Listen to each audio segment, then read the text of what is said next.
Welcome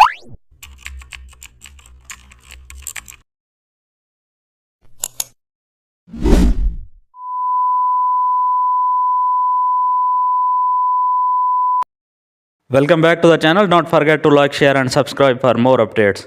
Start with a custom shape tool to create an artistic framing design.